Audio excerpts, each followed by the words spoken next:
জানিয়ে দিব হাতে থাকা সর্বশেষ আপডেট বাংলা সংবাদ। প্রথমেই সংবাদ শিরোনাম। হাসিনাকে আশ্রয় দিয়ে হিন্দুস্তান ক্ষমার অযোগ্য অপরাধ করেছে বলেছেন গিয়াসউদ্দিন। এরপর জানিয়ে দিব ধীরে চলুন, না হলে অবস্থা ছাত্রলীগের মতো হবে, ছাত্র সংগঠনগুলোকে বললেন নাসির উদ্দিন পাটোয়ারি। এদিকে গণহত্যার দায়ে শেখ হাসিনার বিচার নিশ্চিত করতে হবে বলেছেন আজাদ। এরপর জানিয়ে দিব একটি চক্র ধর্মীয় উস্কানি দিয়ে ঐক্য বিনষ্টের অপচেষ্টা চালাচ্ছে বলছে বৈষম্য বিরোধী ছাত্র আন্দোলন। আরও জানিয়ে দিব জামাত নেতা এটিএম আজহারের রিভিউ শুনানির দিন ধার্য।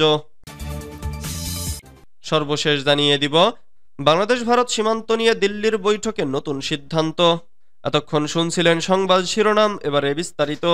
তবে অনুরোধ থাকবে ভিডিওটিতে একটি লাইক করবেন এবং কমেন্ট করে জানিয়ে দিবেন কোন জেলা থেকে আপনি আমাদের এই ভিডিওটি দেখছেন।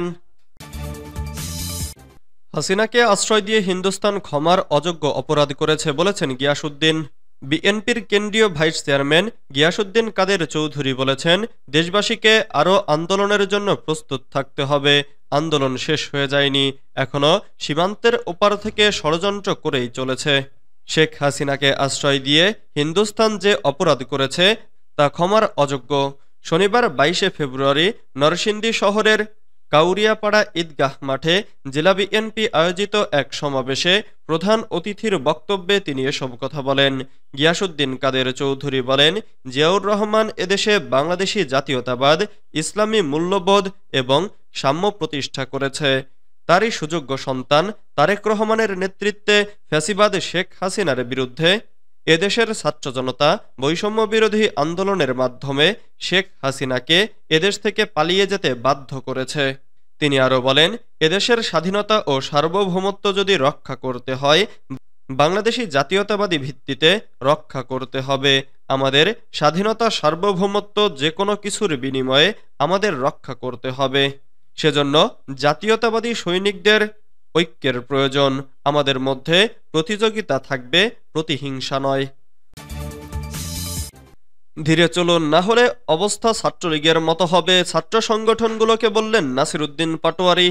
জাতীয় নাগরিক কমিটির আহ্বায়ক নাসির উদ্দিন পাটোয়ারি বলেছেন, বর্তমানে ক্যাম্পাসগুলোতে অস্ত্রের ঝনঝনানি চলছে।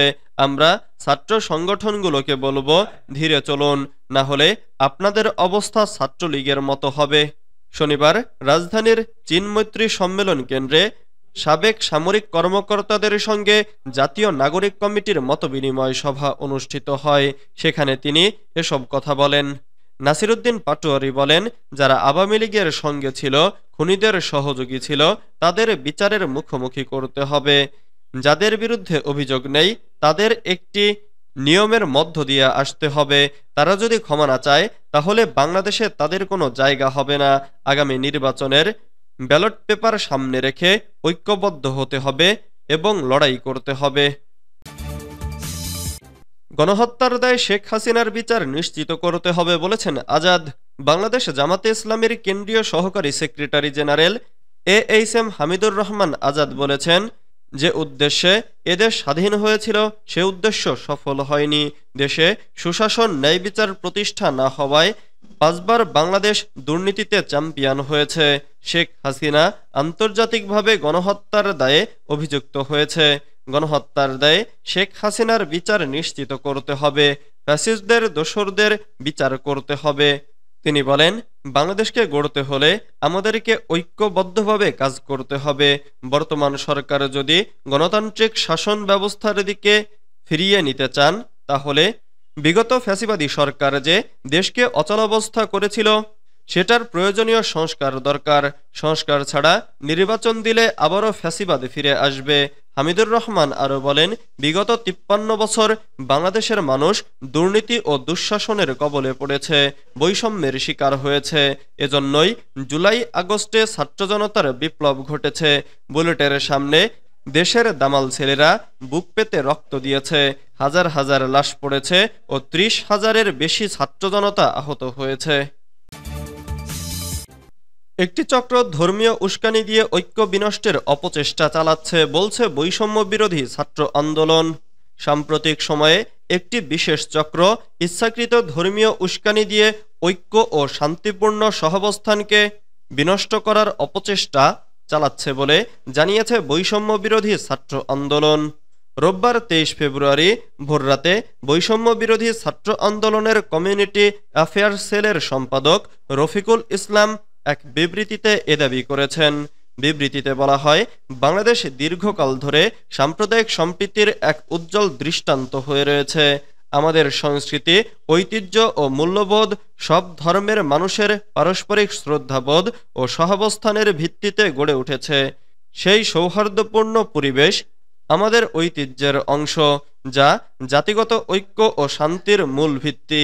কিন্তু সাম্প্রতিক সময়ে একটি বিশেষ চক্র ইচ্ছাকৃতভাবে ধর্মীয় উস্কানি দিয়ে আমাদের ঐক্য ও শান্তিপূর্ণ সহাবস্থানকে বিনষ্ট করার অপচেষ্টা চালাচ্ছে।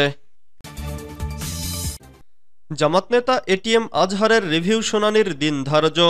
৭১-এর মানবতাবিরোধী অপরাধের মামলায় মৃত্যুদণ্ডের রায় পুনর্বিবেচনা চেয়ে জামাত নেতা এটিএম আজহারুল ইসলামের করা আবেদন শুনানি আগামী ২৫ ফেব্রুয়ারি। রোববার ২৩ ফেব্রুয়ারি সকালে এটিএম আজহারের রিভিউ শুনানি দ্রুত করতে আপিল বিভাগে আবেদন করেন অ্যাটর্নি জেনারেল মোহাম্মদ আসাদুজ্জামান এবং চিফ প্রসিকিউটর তাজুল ইসলাম। এদিন অ্যাডভোকেট তাজুল ইসলাম আপিল বিভাগকে বলেন, এই রিভিউ শুনানিটি বৃহস্পতিবার ৯ নম্বর আইটেমে ছিল, কিন্তু সেদিন শুনানি হয়নি। এটি নিয়ে দেশে সমস্যা তৈরি হয়েছে। অ্যাটর্নি জেনারেল বলেন, এটি একটি পলিটিক্যাল সেন্সিটিভ মামলা, সেজন্য দ্রুত নিষ্পত্তি করা হোক। পরে আপিল বিভাগ মঙ্গলবার শুনানির দিন ধার্য করেন। এর আগে গত ২৩ জানুয়ারি মানবতাবিরোধী অপরাধের মামলায় জামাত নেতা এটিএম আজহারুল ইসলামের মৃত্যুদণ্ডের রায়ের বিরুদ্ধে রিভিউ আবেদনের শুনানি পিছিয়ে ২০ ফেব্রুয়ারি দিন ধার্য করেছিলেন আপিল বিভাগ। প্রধান বিচারপতি ডক্টর সৈয়দ রেফাত আহমেদের নেতৃত্বে ৪ বিচারপতির আপিল বেঞ্চ এ আদেশ দেন। বেঞ্চে এক বিচারপতি না থাকায় আদালত শুনানির দিন পিছিয়ে দেন। বাংলাদেশ ভারত সীমান্ত নিয়ে দিল্লির বৈঠকে নতুন সিদ্ধান্ত। বাংলাদেশ ভারত সীমান্তে যে কোনো হত্যা সংঘটিত হলে যথাযথ তদন্ত করে প্রয়োজনীয় ব্যবস্থা নেওয়ার সিদ্ধান্ত নেওয়া হয়েছে। দুই দেশের সীমান্তরক্ষী বাহিনী, বিজিবি ও বিএসএফ এর মহাপরিচালক পর্যায়ের ৪ দিনব্যাপী সম্মেলনে এ সিদ্ধান্ত নেওয়া হয়। ভারতের রাজধানী নয়াদিল্লিতে গত ১৭ ফেব্রুয়ারি থেকে ২০ ফেব্রুয়ারি পর্যন্ত ৫৫তম সীমান্ত সম্মেলন অনুষ্ঠিত হয়। শুক্রবার ২১ ফেব্রুয়ারি রাতে এক যৌথ বিবৃতিতে বলা হয়, সম্মেলনে সীমান্তের ১৫০ গজের মধ্যে যে কোনো স্থাপনা যৌথ পরিদর্শক দলের পরিদর্শনের ভিত্তিতে নির্মাণের ব্যাপারে গুরুত্ব আরোপ করা হয়। আঞ্চলিক বিচ্ছিন্নতাবাদী সশস্ত্র সন্ত্রাসী গোষ্ঠীর সম্ভাব্য অবস্থান ও তাদের কর্মকাণ্ড সম্পর্কেও দুই পক্ষ আলোচনা করে। বিজিবি মহাপরিচালক মেজর জেনারেল মোহাম্মদ আশরাফুজ্জামান সিদ্দিকীর নেতৃত্বে ১৩ সদস্যের বাংলাদেশ প্রতিনিধি দল সম্মেলনে অংশ নেয়। অন্যদিকে বিএসএফ মহাপরিচালক শ্রী দলজিৎ সিং চৌধুরীর নেতৃত্বে ১৩ সদস্যের ভারতীয় প্রতিনিধি দল সম্মেলনে অংশ নেয়।